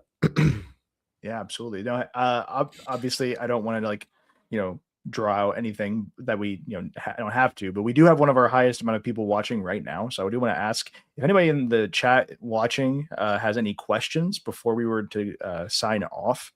Drop them in the chat now. I can also, if anybody wants to come up, I can drop the referral link and you can come into the stream and talk to us and we can have a conversation. Just want to put that out there as something. If you guys have an apologetics question or maybe a scripture question, we can do the best we can do to answer that. That is what we are here for. But besides that, thank you guys again. This was good, and I'm so happy we're doing this. We're almost at the 1 year mark of having our channel, and I'm just super happy that we are now finally doing these apologetic streams, because we were going to record ourselves in front of a screen presenting the curriculum. But did we have StreamYard at that point? No. Okay. So yeah, we didn't know how we were going to do live streams yet. So this was now that we have it. Yeah, 23rd of February, 2025. Wow. I didn't even realize that. Wait. Was that our first video? Was the 23rd of February? No, it says joined 23rd of February, 25. So I'm assuming that would have been like when we made our first video. No, it's whenever we made the account. Or made the account. Okay. So I think the first video, hang on, was in March, I think. Your episode 0 is in 10 months ago. Yeah, 10 months ago. So yeah, we had the channel for a little bit, but then so we're close. We're close to our 1 year.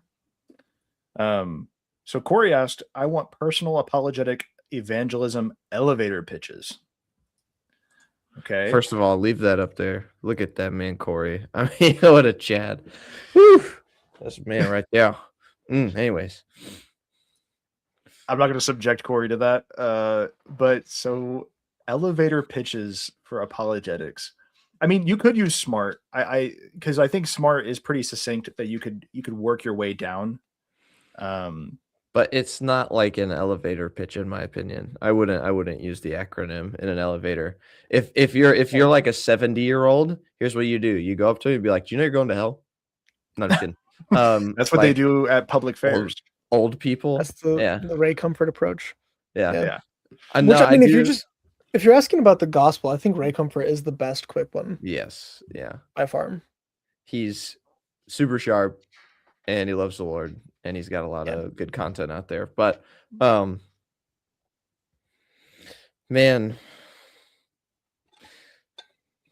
I really don't know. I've had a couple of things that I enjoyed leading with. What would be my favorite? Yeah, The resurrection is one you can give quick if you do Yeah. the minimal facts case, or even just the martyrdom of the apostles. It's just it depends on if you know the person or not. If it's just like a random pitch, if you don't know the person, you have to decide what level do you want them to believe in. Do you want them to believe God exists? Do you want them to believe Jesus exists? Do you want them to believe the Bible's reliable? Do you want them to believe Jesus died and resurrected? Or do you want them to believe Jesus is God? Those are different levels of faith you need to have, and it's hard to do all five at the same time, but you need all five to become a Christian. So you would have to listen to the Holy Spirit to know, okay, which of those five do I need to point out for this person right now?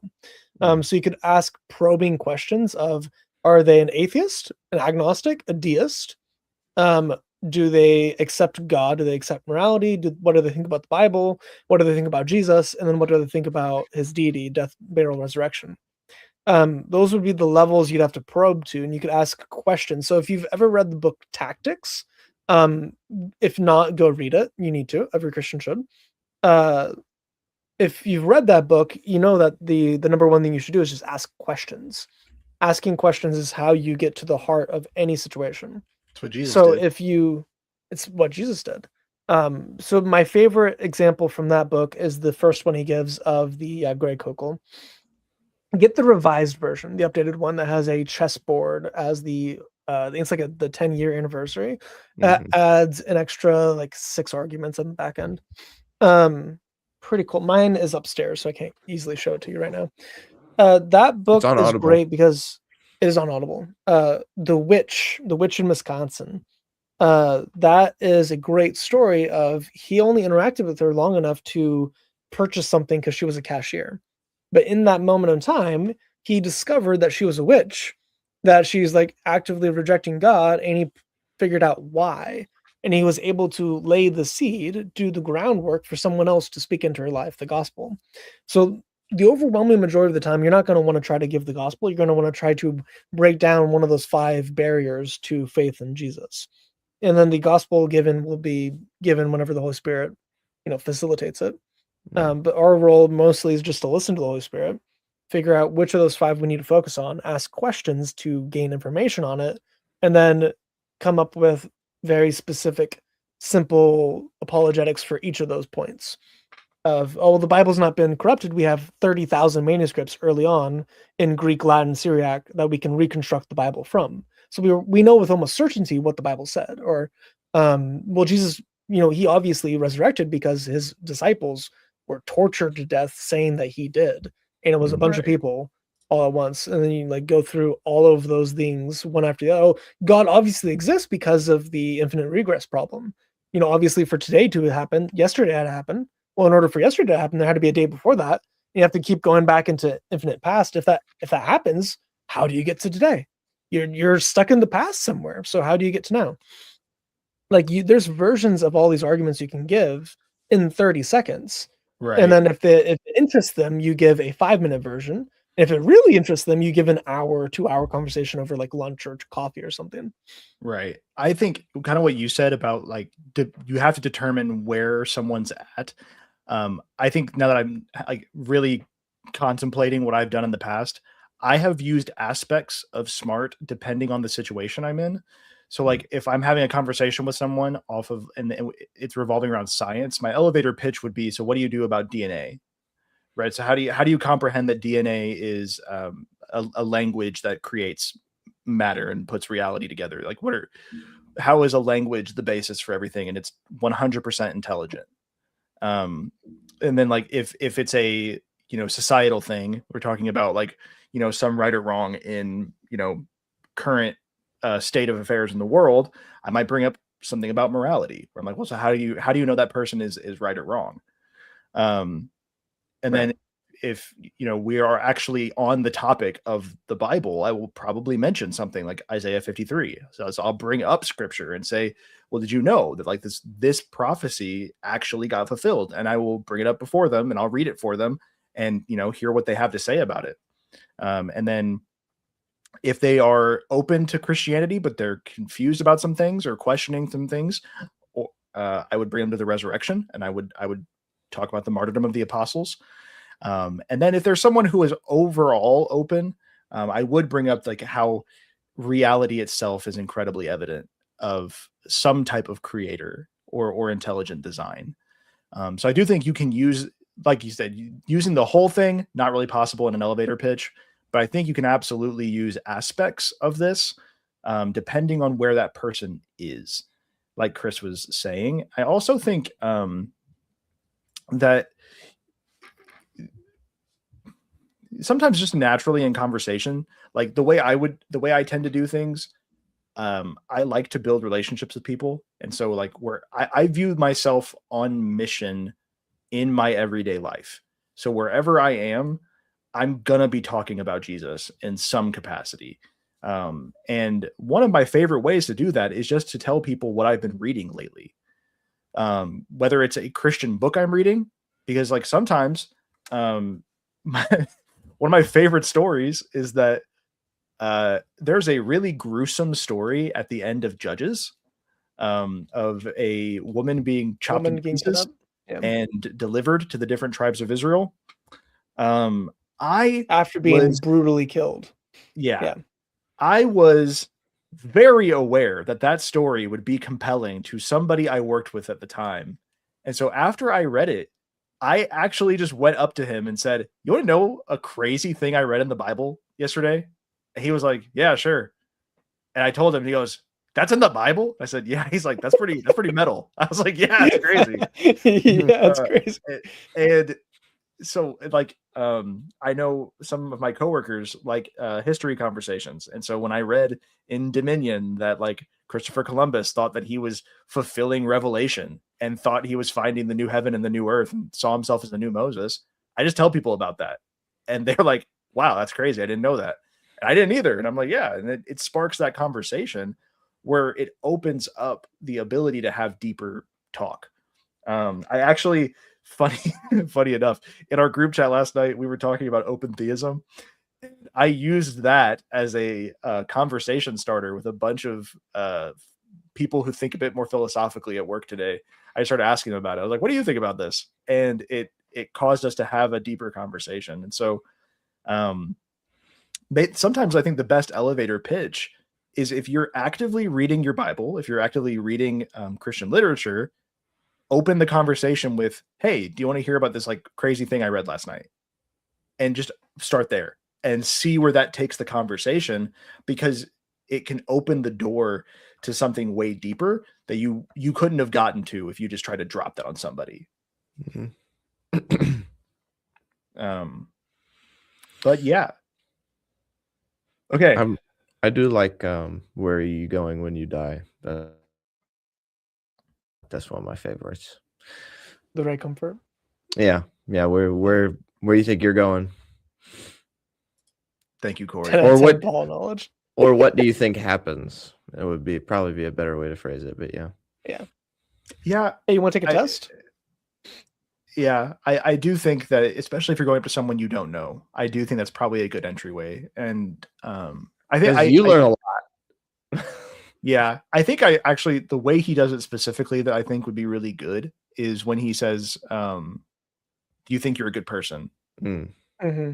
And then when he goes down the list of the 10 commandments and they say like, "Oh no, I've done this, I've done that." And then he says, "Okay, well, by your own admission, you are this." I think he's like, and then if you were to die right now, like, where would you go? And so I think that's probably one of the best ways to just, for someone you don't know. And then if that gets conversation going, you roll into one of the other things we've mentioned up to this point. Another one of my favorite things to do is using the situation that I'm in to share the gospel with people. So like, I remember I was going to brain surgery. Must have been 2 years ago, and I was laying down on the thing, but not on the table yet. I was just on the rolly bed, and they'd already given me my anesthetics, and they were like, "Well, what do you think? Are you ready?" And I was like, whether I wake up back here on this bed or I wake up in heaven, I know everything's gonna be all right. And they just kind of looked at me, and then continued to roll me back there. And it's just little things like that to just kind of, and it didn't end up leading to a deeper conversation, but hey, the seed was planted. It was there. Yeah, the seed was absolutely planted. I had an experience that I could use in that same way. Like, my daughter is 2. She pooped on the toilet. She's potty training. She decided to wipe instead of waiting for me. She does not know how to wipe. So she goes and she just grabs and just a full hand of poop. And then she's just sitting there and she's like, I don't know what to do anymore. I'm just stuck with this dirty, poopy hand. And she didn't say daddy. My son actually comes in and says, Daddy, my sister has poop on hand. Okay, let's do this. And she's just sitting there paralyzed with her poopy hand. In the same way, before God, we have the sin, we have the stain of sin on our hands. We don't know what to do with it. We don't know how to clean it. We don't know how to wipe ourselves. We don't know how to actually deal with our sin. So we're just paralyzed. And whenever we call on God to come, our Father to come to fix the situation, he can cleanse us. He can remove the poop from our hands, remove the poop from our life, and keep us clean.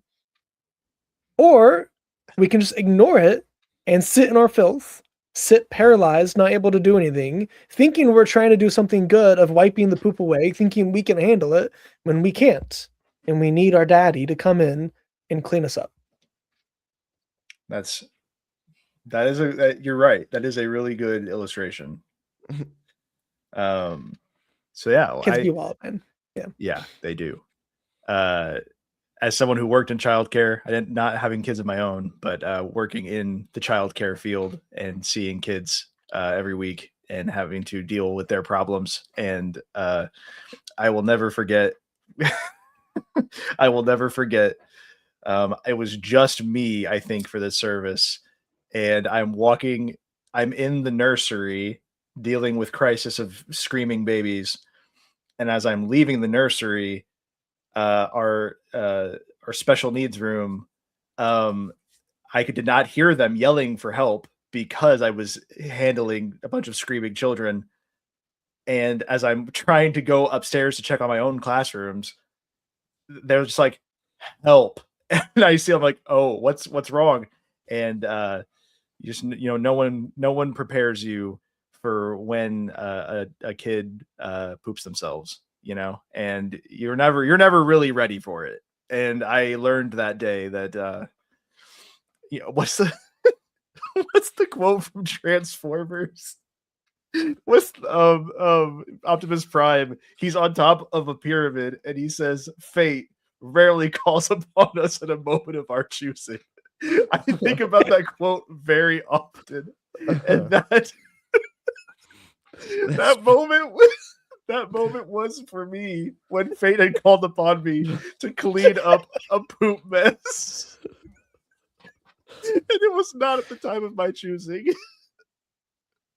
I don't know if I could use that for the gospel, but man, it was really funny. Man, kids come out pooping. We had to call the parents and be like, hey, we don't have any extra pants for your son. Can you come get him? Oh, it was so funny. Oof. Yeah. We can laugh about it now. It was very stressful in the moment, but man, really funny in retrospect. Smelly too. Yeah. Oh man.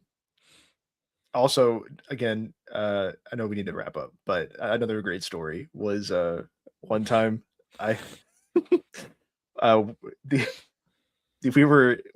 was the worst childcare nights were the extra services. So that's when kids are coming in at night and are being watched while their parents go to the special service. And so this is typically when we expect kids to kind of act a little wild.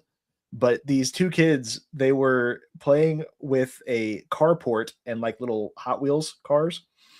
And there was also these light up blocks and a car base, and they were magnetic, the magnetiles. And so one kid built a car with the magnetiles. But this other kid had aligned the cars perfectly where every parking spot had a vehicle in it. And he was really happy about what he had. And he didn't want it to be messed with. But the other kid was unaware of that. And so he takes his car and drives it onto the parking lot, smashing into all the other cars and flinging the cars everywhere. The other kid responded very calm by screaming. And then he took his hand and he smacked the magnetiles and they exploded. And the volunteer looks at me and she's like, and I just go over there. I just like, we weren't supposed to pick up the kids by this age, but I did just go over there. I grabbed him, picked him up like this, and I just like walked him to the corner and I put him down and said, "Now, why did you do that?" Yeah, that's fatherhood right there. You get a lot of those.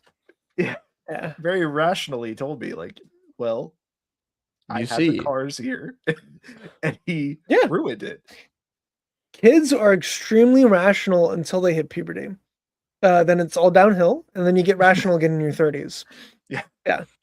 Your frontal lobe finishes developing at 25, and then you spend the next 5 years regretting all your decisions before 25.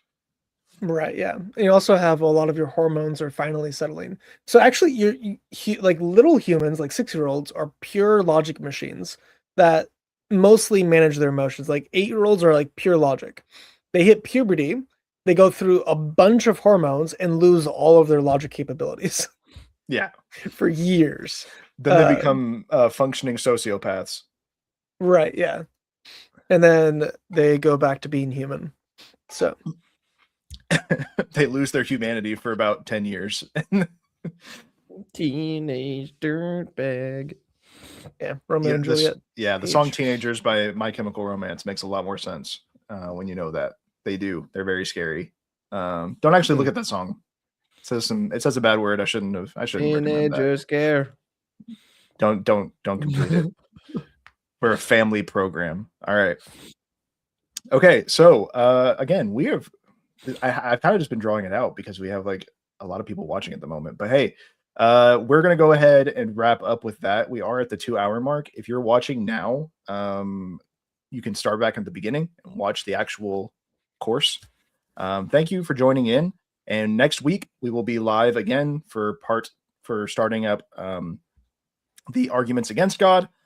And then tomorrow night, if you want to check us out, we will be with Chris on Defending a Lion. And we will be going through, are we finishing up the book about Muhammad? I kind of just want to go through how Muhammad was a moral monster. Yeah, we abrogated that. Yeah, we'll see. Okay. Well, and I just go through all the terrible things, Muhammad. It's not going to be family. It's not going to be family fun rated. Okay. It's going to have an SFW rating on it. Okay, good to know. So if you're listening right now on Defending a Lion, which will be tagged in the description of this video, so you should go subscribe to Chris's channel. Yep, there's the logo for Defending a Lion right there. We will be live tomorrow night, like late again, like 9-ish. 9:30. 9:30 Central. I work till 9:45, so we will. That's when we'll be going live, Chris. Again. Yes. Okay. 9:30 Central. So yeah, join us for that. Even if it is just, it might also just be Chase and Chris. I may be a little late, but join us for that to talk about, if you are interested on topics on Islam. That is a great place to come. And then Saturday, I may or may not be on that one, depending on what I've got going on with my wife. But Saturday night, Chase will be live at 7 with his friend and possibly myself. And we will be doing open call debate time. So if you are someone who wants to debate us and you are in the chat right now, Saturday, 7 p.m. Central Standard Time, come back and you can debate us about anything. It is open debate, open challenge for literally anything. Especially if you're a determinist. I've been very hot on the determinism trail recently. And so I would be more than happy to debate a determinist, whether you're a Muslim, a Calvinist, or an atheist. Come on at me. All right. And then if you for next week, Tuesdays, we are with Adam Seeker, and that is also on our channel. So we have be on the lookout for our regular releases. I'm gonna clip that part about our gospel outreach. I think that would be a really good video. So I'm gonna clip that for a short video that'll probably come out this week, later in the week. And then we are live on Tuesday at 6:30 p.m. Central Standard Time. Wednesdays for apologetics.